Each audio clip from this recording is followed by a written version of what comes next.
Gnosticism, 1st to 4th century CE. Let's start with a movement that shook the early centuries of Christianity.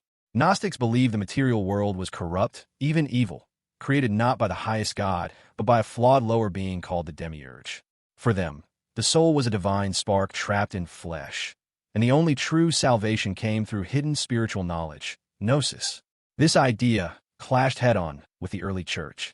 If the world was evil and salvation came from secret wisdom, then Christ's death and resurrection meant less than church authority claimed. To bishops fighting for unity, that was dangerous. So councils branded Gnostics as heretics, their communities broken up, and their writings burned. For centuries, people thought Gnosticism had been wiped out completely. What survived were only hostile summaries by church fathers like Irenaeus. But in 1945, a discovery in Nag Hammadi, Egypt, changed everything. A clay jar filled with 13 leather-bound codices, nearly 1,200 pages of banned texts, including the Gospel of Thomas and the Gospel of Philip. This rediscovery revealed a lost vision of early Christianity, one where divine truth was internal and mystical, not institutional.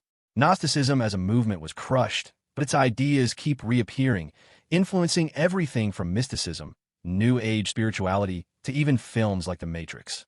Manichaeism, 3rd century Persia to 14th century. Once so widespread that Roman critics joke there are only two kinds of people, Manichaeans and those who've never met one. Founded in 3rd century Persia by the prophet Mani, it taught a stark worldview. The universe is a battlefield between eternal forces of light and darkness, good and evil, spirit and matter. To followers, human souls were fragments of light trapped in bodies, and salvation meant freeing that light through strict discipline. No meat, no alcohol, and even avoiding farming because it harmed living seeds. At its height, Manichaeism stretched from North Africa to Rome, Persia, India, and even China, a true world religion long before Islam or Christianity achieved that scale. But this success also made it target everywhere. Zoroastrian priests saw it as a dangerous rival. Christian emperors outlawed it as heresy. Later, Islamic rulers persecuted followers after declaring Mani a false prophet. By the 14th century, organized Manichaeism was virtually extinct, its communities scattered or killed. What we know now comes from fragments hidden in desert caves and Chinese monasteries. Its central theme, an eternal war between light and darkness, didn't die with it. You still see echoes in mysticism, Christian heresies, and even modern pop culture stories about duality. Arianism, 4th century CE. Our third stop is one of the earliest and most divisive battles in Christian history. It began with Arius, a priest from Alexandria around the early 4th century. His core claim? That Jesus Christ was the Son of God, created by the Father, but not equal or co-eternal with him. This idea might sound like a small theological detail, but it shook the foundation of Christian belief. If Christ was created, then the Trinity wasn't truly eternal. That directly clashed with bishops defending Christ's full divinity. The controversy grew so heated that it threatened the unity of the early church. In 325 CE, the Roman Emperor Constantine called the Council of Nicaea to settle the dispute. The outcome was historic. Arianism was officially condemned, and the Nicene Creed declared Christ of one substance with the Father. This wording permanently shaped Christian orthodoxy. Yet Arianism didn't just vanish overnight. It continued to thrive, especially among the Gothic tribes of Europe, creating centuries of tension. But with time, imperial-backed suppression and church pressure erased major Arian churches. Still, the Arian debate left a long legacy. It forced Christianity to define its central doctrine, and it showed how theology and imperial politics were tightly intertwined. Pelagianism, 5th century CE. Next comes a movement that shook Christianity in the early 5th century. It was founded by Pelagius, a British monk living in Rome, who taught a radically different idea. The humans were born basically good, not crippled by original sin, and that salvation could be achieved through free will and righteous living, without relying entirely on divine grace. To many, that sounded empowering. It emphasized personal responsibility and the power to choose virtue. But to Augustine of Hippo, one of Christianity's most influential theologians, this was outright dangerous. Augustine argued that humans were deeply flawed by original sin and utterly dependent on God's grace for salvation. Without that, in his view, the sacrifice of Christ became meaningless. The debate exploded across the church. Synods condemned Pelagius' views, and in 418 CE, the Council of Carthage officially declared Pelagianism heresy. Pelagius and his followers were banished, their writings destroyed, and the movement dismantled. Although the Church stamped it out, Pelagianism left a lasting mark. Its core message, that human beings can shape their own moral destiny, still resonates today, echoing in philosophies of free will, personal responsibility, and human potential. Mystery religions, pagan cults, Mithraism, Eleusinian mysteries, etc. Now we turn to these mystery religions of the ancient world. Traditions so secretive that most of what we know about them comes from fragments, ruins, and outsiders who consider them dangerous. These cults, like the Eleusinian mysteries of Greece or Mithraism in Rome, shared one big idea. Through secret initiation rites, followers could gain hidden wisdom, personal transformation, and even salvation in the afterlife. Unlike public state religion, these were intimate, mystical paths. Candidates were sworn to silence, underwent dramatic rituals, and were promised union with the divine. For centuries, they thrived side by side with traditional paganism, and Mithraism in particular became hugely popular among Roman soldiers. But as Christianity gained imperial backing, these cults became a direct threat. If salvation could be earned in secret ceremonies, what role was left for the Church? By the 4th century CE, emperors loyal to Christianity began banning mystery rites, shutting down temples, and destroying sacred sites. With their secrecy and suppression combined, most teachings vanished, leaving only trace echoes in ruins, inscriptions, and hostile Christian accounts. Even so, the influence lingers. Themes of initiation, hidden wisdom, rebirth, and personal salvation shaped later esoteric traditions, and some would argue, influenced Christianity itself. Catharism, 12th to 14th century France. In the 12th century, a new Christian movement emerged in southern France. The Cathars, also called the Pure Ones. They believed the material world was corrupt, the creation of an evil force, and that true followers should live in radical simplicity, rejecting wealth, hierarchy, even many Catholic sacraments. For them, the Catholic Church itself was hopelessly corrupted by power and greed. To ordinary people, this message was inspiring. Cathar leaders lived humbly, preached equality, and condemned the excesses of bishops and priests. But to Rome, it was devastating.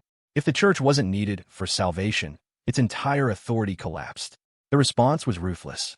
In 1209, Pope Innocent III launched the Albigensian Crusade, a 20-year holy war to eradicate Catharism. One notorious quote from a papal legate during a massacre summed the brutal approach. "Kill them all. God will know his own." Tens of thousands were slaughtered, entire towns wiped out.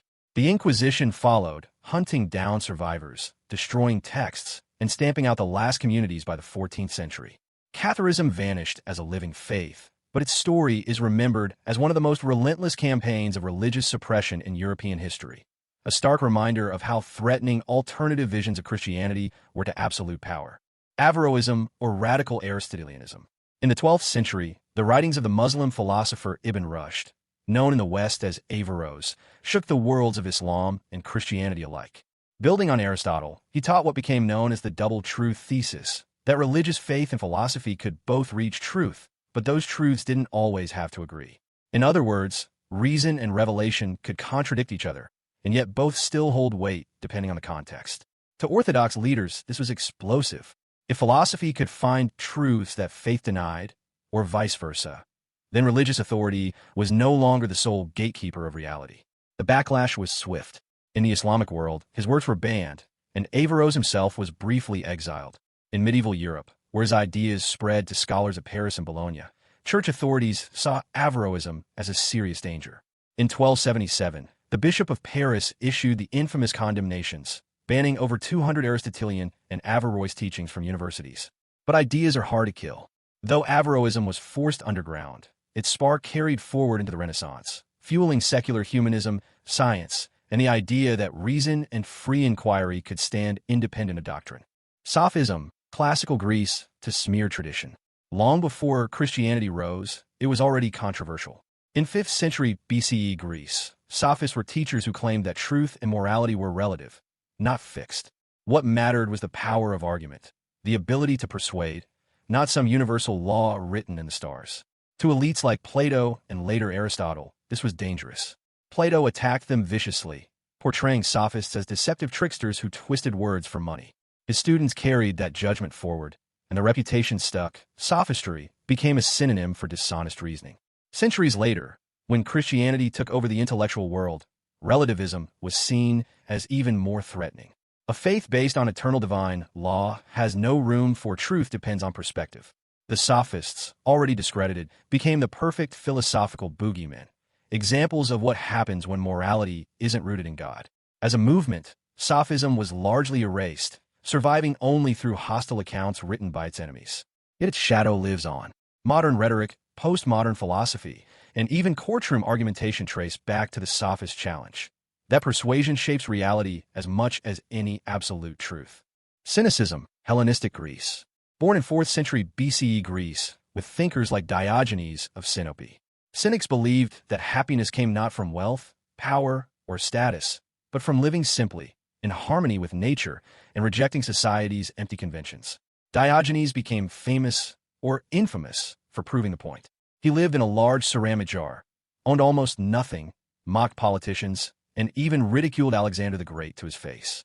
For the Cynics, shame didn't exist. Social rules were illusions, and true virtue meant stripping life down to its most natural form. Christianity would later admire some of cynicism's toughness, its poverty, simplicity, and disdain for luxury. Monks wandering the desert echoed this ascetic ideal. But where the Cynics crossed the line was in openly mocking institutions, traditions, and authority itself.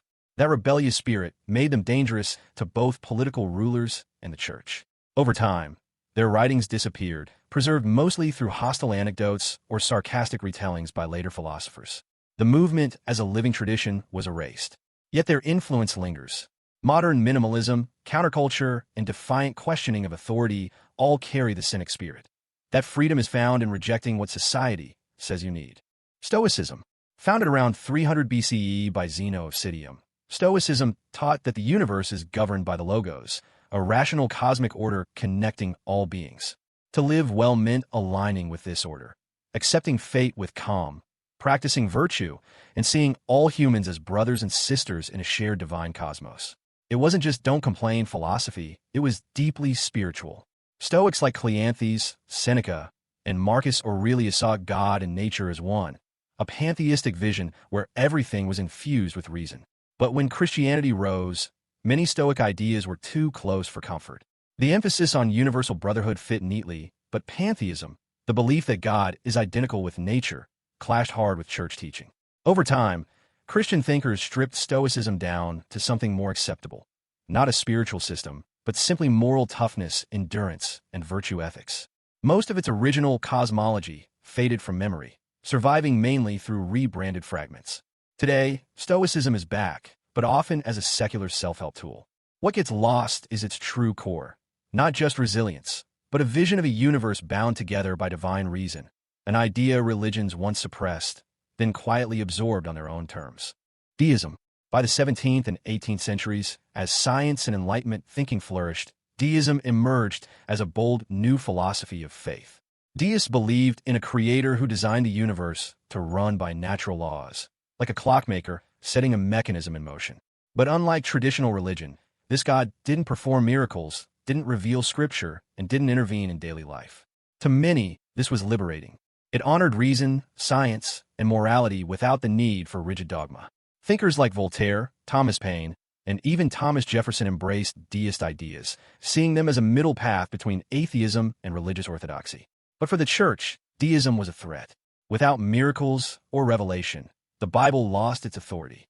Without divine intervention, prayer lost its power. Clergy denounced it as atheism in disguise. Deist writings were censored, publicly attacked, and gradually pushed out of mainstream faith life. Over time, deism faded, caught between the persistence of organized Christianity and the rise of open atheism. Yet its influence lasted, shaping modern secularism, constitutional ideals of religious liberty, and the very Enlightenment values behind today's democracies. Transcendentalism. By the early 1800s in New England, a group of writers and thinkers sparked a homegrown philosophical movement known as Transcendentalism. At its core, it taught that true spirituality came from self-reliance, inner intuition, and direct harmony with nature, not from scripture, institutional churches, or rigid creeds. Figures like Ralph Waldo Emerson and Henry David Thoreau urged people to seek the divine within themselves, to walk into the woods, to listen to their conscience over tradition. For them, moral truth flowed through nature and the individual spirit, not through dogma. Religious leaders hated it. To the churches of the day, transcendentalism undermined biblical authority, weakened congregations, and flirted with dangerous individualism. From pulpits, it was condemned as vague mysticism and arrogance dressed as faith. Despite the criticism, its reach was profound. It seeded American literature, inspired Thoreau's Walden and his defense of civil disobedience, and later influenced modern environmental philosophy and movements that link spirituality with ecological care. Rejected in its own era, transcendentalism lives on as a reminder that sometimes the most radical act of faith is trusting your own inner voice. Secular humanism or rationalism. As the Enlightenment unfolded in the 17th and 18th centuries, a new worldview began to take shape: rationalism and secular humanism. At its heart was a simple but radical idea that humans could ground ethics, meaning, and progress in reason, science, and shared human values, rather than relying on divine decree. To humanists, morality didn't require scripture. It came from empathy, logic, and the flourishing of people here and now. Rationalists pushed further. If claims couldn't be tested or proven, they didn't belong in guiding human life. Religious authorities, however, saw this as corrosive. If morality could stand without God, then the church lost its monopoly on truth. For centuries, humanists were branded as atheists, dangerous materialists, even enemies of society. Writings were censored, professors dismissed, and public influence opposed wherever possible. Yet suppression failed. By the 19th and 20th centuries, secular humanist values shaped revolutions in democracy, science, education, and human rights. Today, whether people know the name or not, secular humanism underpins much of modern liberal society. The conviction that humans can chart their moral path with reason, compassion, and no supernatural guide required. Pantheistic or pagan nature philosophies. Stretching back to humanity's beginnings, most early cultures embraced some form of pantheistic or pagan nature philosophy. They deified the sun, rivers, forests, storms, and seasons, seeing divine life in every part of the natural world. Rather than one supreme being, they imagined a plurality of spirits and gods woven into the cycles of nature. These worldviews weren't abstract theories. They shaped daily survival. Planting rituals, solstice festivals, harvest offerings. Life itself flowed in rhythm with divine natural forces. But when monotheistic religions rose, Judaism, Christianity, Islam, they labeled these beliefs as idolatry, superstition, and witchcraft. Temples were destroyed, sacred groves cut down, and gods rebranded as demons. Paganism became a catch-all insult for anything outside the one true faith. And yet it never fully disappeared. Instead, it slipped underground, disguised in folklore, seasonal celebrations, and folk traditions. Christmas trees, Easter eggs, harvest feasts, even midsummer bonfires all preserve whispers of earth-based spirituality. Though much of its original philosophy was erased, the essence survives, a vision of the divine not as distant and separate, but as alive in every rock, river, and sunrise, an echo of humanity's oldest philosophy of sacred nature. Antinatalism. Finally, we reach here, a philosophy with ancient echoes but a modern resurgence. At its core, it argues that bringing new life into a world filled with suffering is morally wrong. Existence itself, it claims, carries inevitable pain and harm. So the kindest act is not to create more lives destined to endure it. This idea directly clashes with one of religion's oldest and most repeated commands: be fruitful and multiply. For traditions built on growth, family, and the continuation of the faithful, antinatalism is not just unwelcome, it's heresy. That's why critics across history dismissed it as nihilism, destructive thinking, even satanic rebellion. But traces of antinatalist thought run deep. Ancient Greek philosopher Hegesias of Cyrene argued life was too painful to justify, earning him the nickname the Death Persuader. Centuries later, Arthur Schopenhauer revived it in the 19th century, describing human life as a mistake rooted in endless suffering. Today, contemporary antinatalist thinkers like David Benatar carry the debate forward, arguing non-existence spares future generations from guaranteed harm. Though religions have suppressed or ridiculed it, antinatalism endures as one of humanity's starkest counterphilosophies, asking us to confront the hardest question of all, not how to live, but whether life should begin at all.